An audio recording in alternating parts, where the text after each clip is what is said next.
คิดฮอดคิดฮอดคนที่อยู่ไกล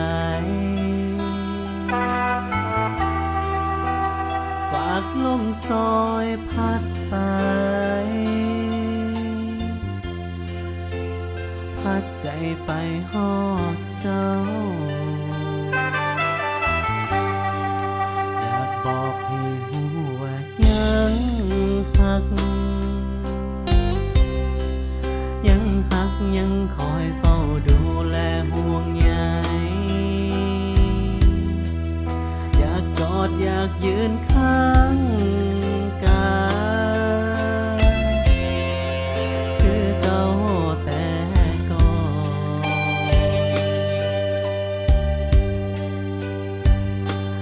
ตั้งแต่มือที่เลิกกันไปบ่มีมือใดบ่คิดฮอดยังคิดถึงตลอดคิดฮอดห้อยกอดหากลับมาได้บ่หัวใจอ้ายคิดฮอดเจ้าอ้ายหัวน้องเศร้าที่เฮ็ดให้เจ้าเสียใจคันแม่นกลับคืนไปได้สิบ่เฮ็ดให้น้อง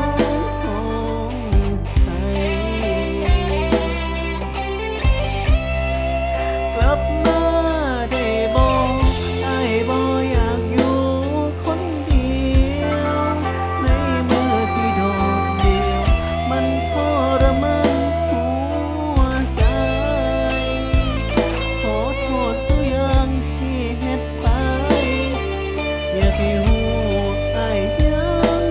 คิดฮอ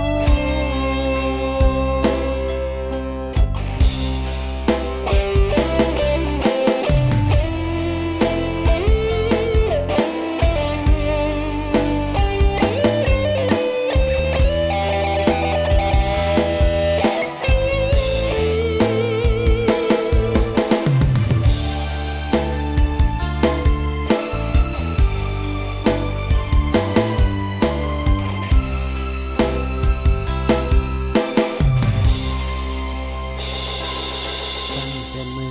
ที่เลิกกันไปบ่มีมือใดบ่คิด